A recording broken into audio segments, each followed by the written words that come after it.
Anchor Road into Bristol goes past the Hippodrome Theatre, and looking the other way is Broad Quay, with its fountains, waterfalls and steps leading down to the docks. Once a thriving hub of commercial shipping, the docks is now a marina for pleasure craft. A connection with the past is this statue of John Cabot, who in May 1497 set sail from Bristol to discover Newfoundland.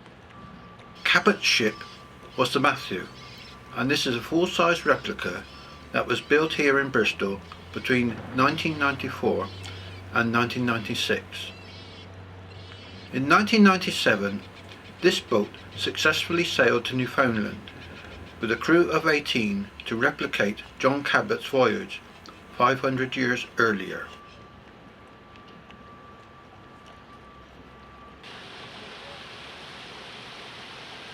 The best way of getting about the docks is by ferry. There are several operators and their boats crisscross the docks in all directions.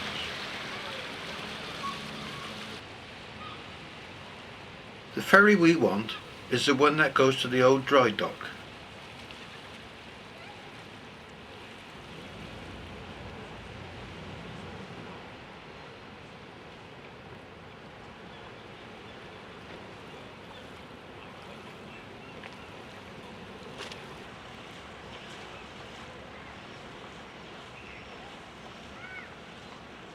On the way, we pass these old steam tugs, which are moored outside the Industrial Museum.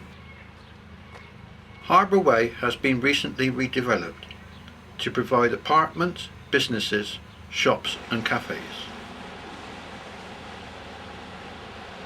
As our ferry journeys westwards, it is not long before our destination comes into view.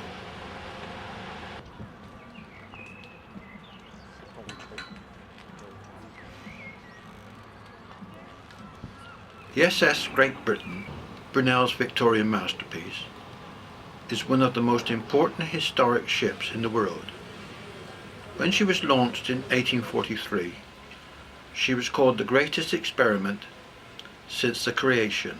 Her supersized iron hull made her in 1843 the biggest, strongest ship ever built, and it is now protected by this dry air supply, which removes 80% of the humidity.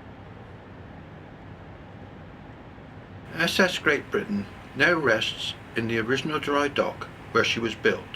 Brunel fitted his ship with a propeller, the very latest invention in maritime technology. You board the ship via the weather deck, which, as the name implies, is open to the elements. Being a sail assist steamship, she needed a bowsprit for her schooner rig sails. The restored ship is dressed overall, flying the same flags as flew at her launch on July the 19th, 1843. Each day was divided into 6 watches, signalled by the ship's bell. A cow was carried to provide milk, bullocks, sheep and pigs for meat, and chickens for eggs. In 1845, SS Great Britain completed her first Atlantic crossing from Liverpool to New York in 14 days and 21 hours.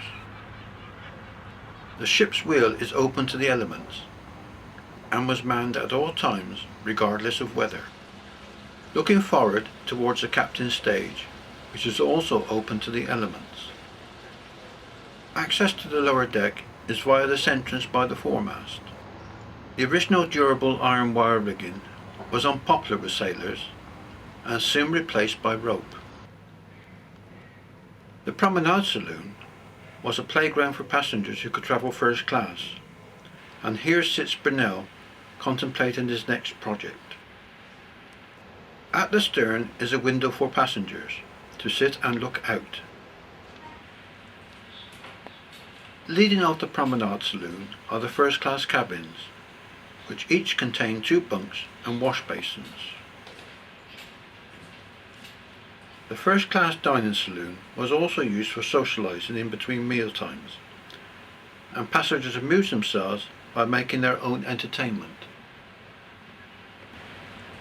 In complete contrast is the area for steerage passengers, who had the cheapest accommodation on board, located at the forward end of the lower deck.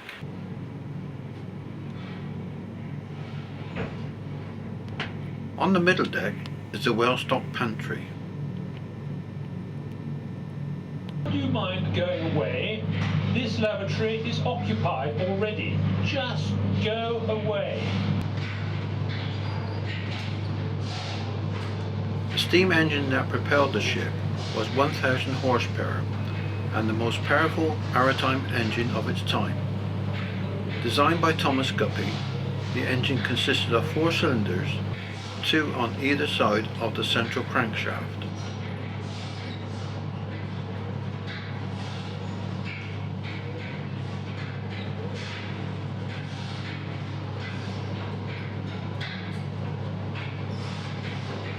This engine was the heart of Brunel's ship, and everyone on board could hear and feel the motion as it pounded away.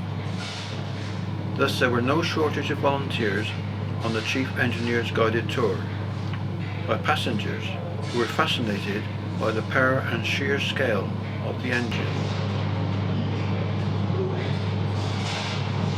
The giant central wheel on the crankshaft transmitted power by a set of chains to the propeller shaft at the bottom of the ship.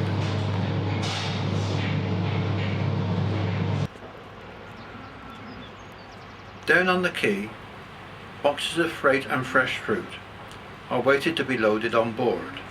A voyage to Australia would take nearly 2 months, so enough food and water for the journey had to be loaded before the ship left port. Our tour of the SS Great Britain has given us a glimpse of life in Victorian times, and we marvelled at the engineering achievement of Brunel's Victorian Masterpiece.